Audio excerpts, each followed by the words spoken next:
आज है 5 जनवरी 2024 शुक्रवार का दिन और हिंदू तिथि नवमी है। चलिए एक नजर डाल लेते हैं आज की बड़ी खबरों पर। शुरुआत करते हैं बड़ी खबर के साथ।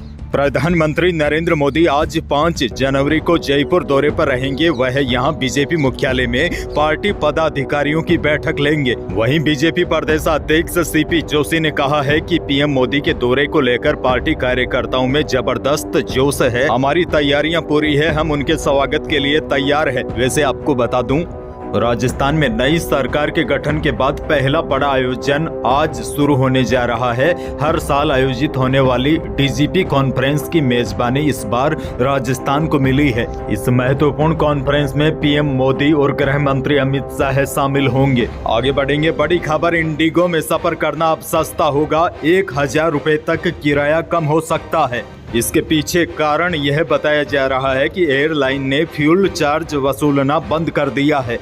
इंडिगो अभी तक 300 रुपए से लेकर 1000 रुपए तक फ्यूल चार्ज के रूप में वसूल रही थी, लेकिन अब इस चार्ज को हटा दिया है। ऐसे में इंडिगो में सफर करना अब सस्ता होगा। आगे बढ़ते हैं, बड़ी खबर देखिए। कांग्रेस ने 14 जनवरी से शुरू होने वाली भारत न्याय यात्रा का नाम बदल दिया है। अब इस यात्रा का नाम भारत जोड़ो न्याय यात्रा होगा। गुरुवार को दिल्ली स्थित पार्टी मुख्यालय में हुई पार्टी की बैठक में यह फैसला लिया गया है। पार्टी ने कहा है भारत जोड़ो यात्रा नाम अब ब्रांड बन चुका है। आगे बढ़ते हैं, राजस्थान से बहुत बड़ी खबर। कांग्रेस को बड़ा झटका लग सकता है। 2018 में कांग्रेस का दामन थामने वाले मानवेंद्र सिंह जसोल एक बार फिर पार्टी से खपा है। इसके साथ ही उनके बीजेपी ज्वाइन करने की अटकलें भी एक बार तेज हो गई है। बुधवार को उनके पिता दिवंगत जसवंत सिंह जसोल की जयंती पर उन्होंने मीडिया से बातचीत में कहा कि मेरी इच्छा नहीं थी कि मैं सिवाना से चुनाव लड़ूं, और जब उनसे भाजपा ज्वाइन करने के बारे में पूछा गया तो उन्होंने कहा कि देखते हैं मौसम का मिजाज कैसा रहता है। लेकिन सूत्रों की माने तो मानवेंद्र सिंह जल्द ही कांग्रेस का दामन छोड़ सकते हैं। बहरहाल आगे बढ़ेंगे, राजस्थान से एक और बड़ी खबर। बीकानेर के पूर्व राजघराने की प्रॉपर्टी का विवाद अब पुलिस थाने तक पहुंच गया है। बीकानेर पूर्व की विधायक सिद्धि कुमारी ने अपनी बुआ और पूर्व महाराजा करणी सिंह की बेटी राजश्री पर धोखाधड़ी और गलत तथ्य पेश करने का आरोप लगाया है। एफआईआर में कांग्रेस नेता रितु चौधरी समेत 3 अन्य के नाम भी है। सिद्धि कुमारी ने बीकानेर एसपी तेजस्विनी गौतम को परिवाद पेश किया है। इसके बाद बुधवार को पुलिस ने मामला दर्ज कर जांच शुरू कर दी है। आगे बढ़ते हैं, बड़ी खबर। केंद्र सरकार ने चूरू की जनता को एक और बड़ा तोहफा दिया है। नया राष्ट्रीय राजमार्ग का गजट नोटिफिकेशन जारी कर दिया है। बड़ी खबर यह है, राजस्थान के चूरू समेत कई क्षेत्रों से होकर नया राष्ट्रीय राजमार्ग निकलने जा रहा है। चूरू से गुजर रहे राष्ट्रीय राजमार्ग 52 से शुरू होकर नया राष्ट्रीय राजमार्ग संसदीय क्षेत्र के तारानगर नोहर से होता हुआ सिरसा, शार्दुलगढ़, झुन्नीर, मानसा, हांडिया होते हुए जालंधर स्थित राष्ट्रीय राजमार्ग संख्या 3 तक बनेगा। वहीं सांसद राहुल कसवा ने बताया कि तारानगर से होकर पहली बार कोई राष्ट्रीय राजमार्ग निकलेगा और इस राजमार्ग से राजस्थान को कई बड़े फायदे होंगे। आगे बढ़ेंगे, बड़ी खबर। राजस्थान में तेज सर्दी का प्रकोप जारी है। शीत लहर से लोगों को हार्ड कंपाने वाली सर्दी का सामना करना पड़ रहा है। और बड़ी खबर तो यह है, जयपुर जिले में शीतकालीन अवकाश 13 जनवरी तक बढ़ा दिया है।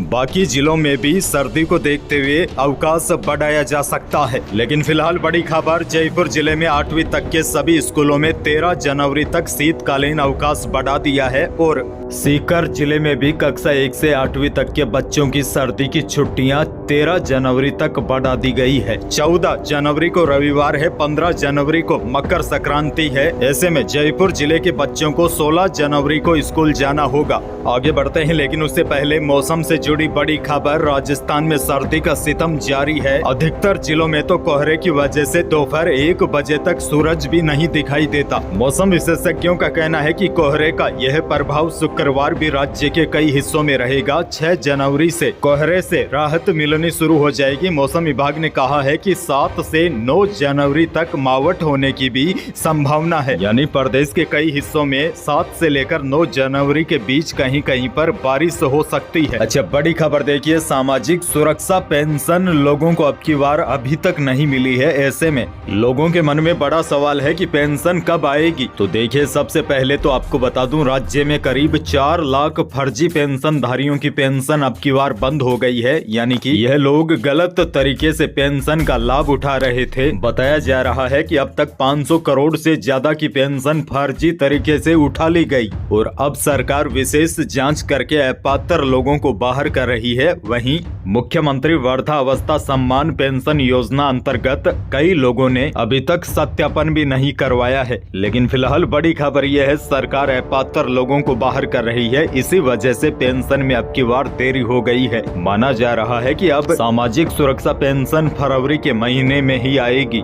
बहरहाल आगे बढ़ते हैं, एक और बड़ी खबर, राजस्थान की भजनलाल सरकार एक्शन में नजर आ रही है। राज्य सरकार ने बड़ा फैसला लेते हुए भ्रष्टाचार के खिलाफ जीरो टॉलरेंस की नीति अपना रही है। सरकार ने सीबीआई को राज्य से जुड़े मामलों में जांच के लिए फैसला किया है। राज्य सरकार ने सामान्य सहमति की अनुमति दे दी है। प्रस्ताव के अनुसार अब सीबीआई को राज्य में अनुसंधान के लिए अनुमति की जरूरत नहीं होगी। पहले सीबीआई को अनुमति लेनी होती थी, लेकिन अब ऐसा नहीं होगा और इस फैसले से भ्रष्टाचारियों के विरुद्ध सीबीआई तुरंत और प्रभावी कार्रवाई कर पाएगी। बहरहाल आगे बढ़ते हैं, बड़ी खबर, इंदिरा रसोई योजना को लेकर बड़ी खबर है। इंदिरा रसोई योजना का नाम बदलकर अन्नपूर्णा रसोई योजना रखा जा सकता है। इस पर राज्य सरकार गंभीरता से विचार कर रही है। राज्य सरकार इस योजना को लेकर समीक्षा कर रही है। इसके लिए स्वायत्त शासन विभाग से पिछले दिनों रिपोर्ट भी मांगी गई थी। वैसे आपको बता दूं, इस योजना का पहले नाम अन्नपूर्णा योजना ही था, लेकिन अशोक गहलोत ने इस योजना का नाम बदलकर इंदिरा रसोई योजना कर दिया था। अब इस योजना का नाम फिर से बदला जाएगा। आगे बढ़ते हैं, बड़ी खबर, बीजेपी को सत्ता में आए करीब 1 महीना हो गया, लेकिन अभी भी पेट्रोल और डीजल के भाव में कोई भी बदलाव नहीं हुआ है। यही थी फिलहाल प्रदेश और देश की आज की बड़ी और महत्वपूर्ण खबरें। वीडियो को लाइक करना बिल्कुल न भूलिए और चैनल पर नए हैं तो सब्सक्राइब जरूर कीजिए ताकि आप अपडेट रहे बड़ी और काम की खबरों से। धन्यवाद।